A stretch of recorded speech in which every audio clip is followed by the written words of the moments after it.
আসসালামু আলাইকুম ভিউয়ার্স, আমি জমির চৌধুরী বলছি। আশা করি আপনারা ভালো আছেন এবং সুস্থ আছেন। আজকে এই ভিডিওতে ওই টেবিল টক হাসিনা যে লন্ডন থেকে ভিডিওটা হয়, ওখানে পার্টলি আমি যে আমাদের নিউ অরলিন্সেরই, আমি একসময় নিউ অরলিন্সে ছিলাম, কাজ করেছি। তো মোস্তফা সারোয়ার ভাই, উনি ইউনিভার্সিটি অফ নিউ অরলিন্সে উনি ছিলেন, ওখানে প্রশাসনে ছিলেন, ফ্যাকাল্টি হিসেবে কাজ করেছেন এবং এক সময় ছাত্র রাজনীতির সাথে জড়িত ছিলেন ঢাকা বিশ্ববিদ্যালয়ে। আমি যতটুকু জানি উনি জাসদ ছাত্রলীগের সাথে জড়িত ছিলেন। অনেকে আমাকে সে কথাটা বলেছে, আমি ভুলও হতে পারি। হাওবার উনি বুদ্ধিজীবী মানুষ এবং শিক্ষক মানুষ, লেখক এবং খুবই সজ্জন। ওনার যে কিছু বক্তব্য, এই যে যারা আজকের সার্জিদ, হাসনাত বা আসিফ বা অন্যান্য নাহিদ, এই যে বিপ্লবীদের সম্পর্কে ওনার কথা অবজারভেশন আপনি শুনুন। তারা কিন্তু কেউ কারো কিন্তু টিকিটির টাচ হয়নি। এবং আরো একটা দেখুন যে এখন আমি শুনছি এরা নাকি শহীদ হয়ে যাচ্ছে। এরা অলরেডি শহীদ, কাজে তাদের জীবনের প্রতি কোনো মায়া নাই। আপনাদের জীবনের প্রতি যদি মায়া না থাকে, তাহলে হারুনের হোটেলে বিরিয়ানি খেয়ে হারুন মানে আপনারা ডিবি সবাই হারুন, নাকে খত দিয়ে ডিটেকটিভ আন্দোলনটাকে ব্রাঞ্চের শেষ করে হারুনের দিলেন। কথা বলছেন উনি। হ্যাঁ, আমরা তো দেখেছি হোয়াট ডিড ইউ ডু।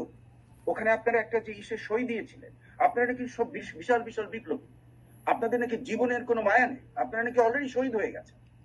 তাহলে আপনারা ওই ভাতের হোটেলের ধমক খেয়ে কিংবা ওটা কি মানে আমি জানি না ওই বিরিয়ানির গুণ কি আছে। হ্যাঁ, ওই বিরিয়ানির মধ্যে কি কি আছে, কোনো ওষুধই আছে কিনা, হ্যাঁ, কোনো তাবিজ কবজ আছে কিনা আমার জানা নেই, কিন্তু ওই আপনারা 6 জন না 7 জন ওই ক্ষতে সই দিয়ে দিলেন যে কোনো আর আন্দোলন হবে না। আর আপনারা এখন বলছেন যে আপনারা বিরাট বিপ্লবী, আপনারা এটা করবেন সেটা করবেন। হ্যাঁ, ঢাল নাই, তলোয়ার নাই, নিধিরাম সর্দার, এই সর্দার যারা আন্দোলন শেষ করে দিতে। আমি ওনার কথা শুনে বলছি, এই যে বিপ্লবীরা, তোমরা বলতে পারতা যে আমাদেরকে মেরে ফেলেন, যদি শহীদে হতে চাও তোমাদেরকে কি করতো? মারতো তো আর পারতো না, আমার মনে হয় না। যেরকম ছিল ওরকমই থাকতা, আমরা সই করব না। এটা তো একজনের ব্যাপার না, তোমরা 4-5 জন ছিলা, কিন্তু তোমরা সই করেছো, কথাটা কিন্তু ঠিক। সাধারণ মানুষ এটা খুব একটা চিন্তা করে নাই। আমার মনে হয় ওনার পয়েন্টটা খুবই ইম্পর্টেন্ট পয়েন্ট, যে তোমাদের কতটুকু সাহস এবং ডেডিকেশন আছে, এটা এখানেই বোঝা গেছে। চাচ্ছিলেন 17ই জুলাই আমি এটা নূরের একটা টেপে শুনলাম যে ভিপি নূর, উনিও কিন্তু 2018 এই আন্দোলনে ছিলেন, বৈষম্য বিরোধী আন্দোলনে।